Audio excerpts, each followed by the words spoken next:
Hey, what's happening, YouTubers? We're back with a brand new review, and today we're going to take a look at the new McFarlane Toys DC Multiverse Batman and Robin movie wave, the collect-to-build Mr. Freeze wave, and I was shocked to see this at my local GameStop. And because I did buy it at GameStop, they currently have a promotion for their Black Friday deal. It's buy two, get one free. You heard me mention it in the past live stream, but I was actually able to get two of these figures and one for free, and because I have the Pro membership, I got an additional $5 off, so this wave, or three of the four figures in the wave, came out to under 50 bucks, so I consider that a win. Anyways, I was shocked to see this because I don't think these aren't going to be released till next month. Then again, we're only a couple days out, so whatever. So check your GameStop, see if they have them in stock if you are looking to get this wave. As you can see, I have Batgirl, Robin, and Batman. I'm sad I didn't get Poison Ivy as well, but she's on pre-order with Target.com, so hopefully that will ship sooner rather than later.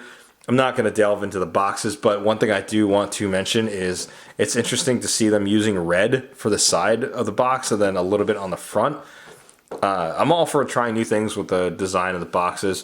This just kind of looks weird to me that it's red. I wonder if this is something they're going to do going forward for movie waves, like hint, hint, hopefully a Batman Forever wave. Anyways, I think we're going to start with the Batgirl figure first. All right, here's Batgirl out of the box, and she really doesn't come with many accessories apart from the collectible piece and the standard McFarlane stuff that you see with the DC Multiverse figures. One thing I will make note of is that the freeze gun has an effect piece that ports into this, like that, and I'm wondering if they took note from their prior release, Mr. Freeze figure, that people were just popping the effect piece off the freeze gun. I'm not going to talk too much about the Mr. Freeze figure, mainly because I don't have all the collectible parts. But what I will say is I think the head sculpt is okay.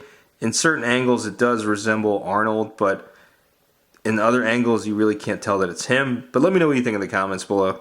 And here's a data file card of Alicia Silverstone as Batgirl, and on the back is the data file. Feel free to pause it if you want to go ahead and read it.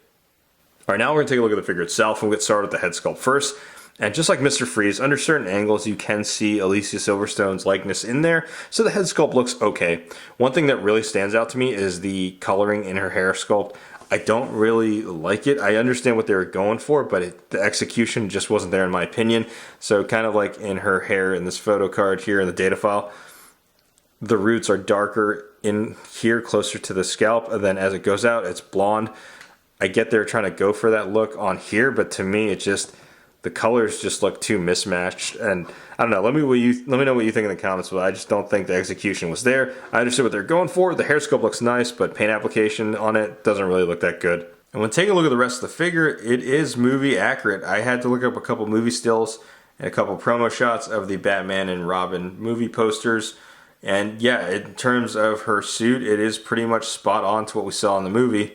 And just like the movie, the suit is all black on the figure, so it is pretty spot on to that. However, you will notice the black is a little bit lighter in the diaper piece just because it's using a different material from the plastic being used on the figure, and also on the kneecaps as well. You can kind of see these kind of stand out, but it's not that big of an issue for me. I'm not going to delve too much into articulation, but one articulation I always want to test out is the diaphragm / forward movement.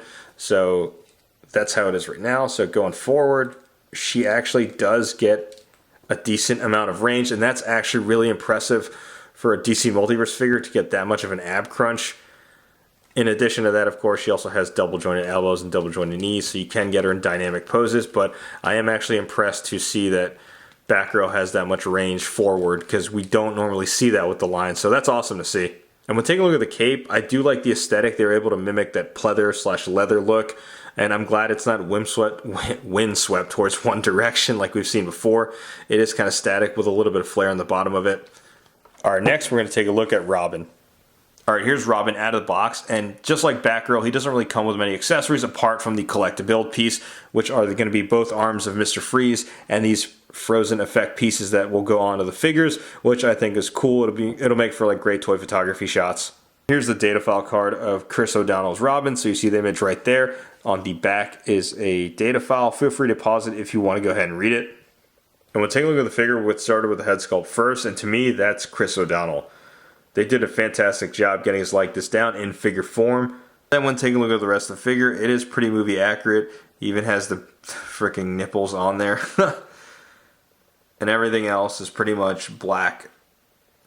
But you can see the sculpting work on his boots and his knees. One thing I will say though, I wish the red was like a little bit more metallic finish, like a darker finish.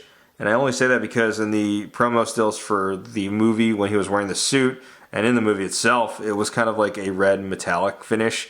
And they've done metallic finish before in figures, so it would have been cool if they would have done that in this figure, but overall it still looks pretty good nonetheless. One thing I will make mention of, I think this is just mine, but it looks like this one could use a little bit more red paint on the shoulder, because when comparing it to the other shoulder, you see the red right there, and then in here you can just notice the black paint right here, so it looks like it probably didn't get finished or got misprinted, but yeah, that's kind of sucks. I'm going to have to angle it certain ways so you can't notice it. The sculpted cape is pretty simplistic, and again, not windswept in one direction. It's kind of moving towards the right, which is fine, but the rest of the cape is kind of static. And I should mention also, the cape is pretty light material, so it's not going to be dragging the figure down like we've seen in other figures before. So you can definitely pose it around in different directions. Just like the Nightfall Batman, it's softer plastic or rubber, so it's pretty good. Now again, I'm not going to delve too much in articulation, but we will test out the forward movement. So here's how he is in static form. Going forward, wow, he actually, just like Batgirl, gets a decent range.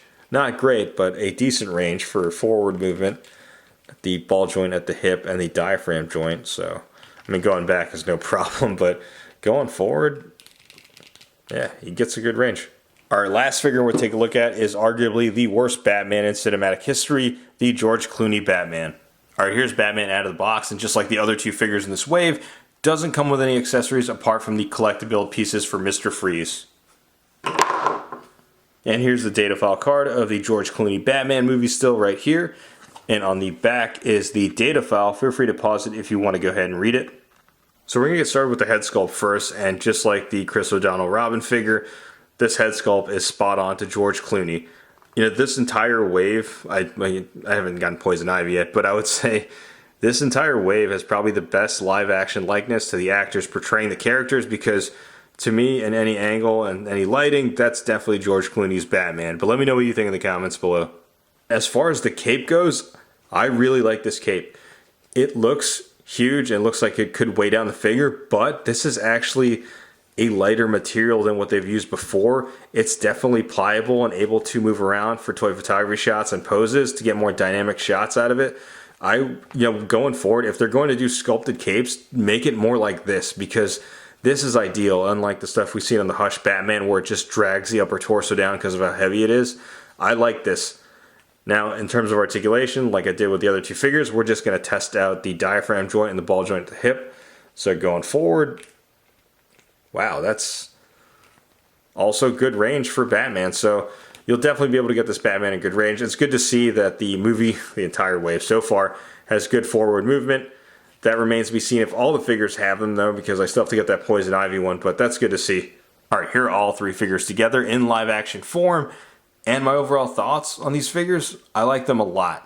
Again, kudos and shout outs to the sculptor that worked on these, because the head sculpts are pretty damn accurate to the actors who portray these characters. Also, I wanted to make mention, the cape is awesome on this. It's like I mentioned, I don't mind sculpted capes if they're more so like this going forward, unlike the Hush Batman where we saw the cape kind of hanging down and holding the figure's upper torso back. Like, if they make it like this going forward, I'm all for sculpted capes. Other than that, I prefer cloth capes that have wires specifically. But I also did want to apologize if this review isn't too in-depth like my other reviews or size comparisons or head swaps, mainly because I just got back from attending a wedding, but I wanted to get this review out there just so you guys can take a first-hand look at these figures. But let me know what you think in the comments below, YouTubers, and like the thumbnail says, do these figures make up for a bad movie? Is this redemption? Let me know in the comments below, and like always, if you like what you see, be sure to hit the like button. If you've never subscribed to the channel, go ahead and subscribe. Thanks for watching.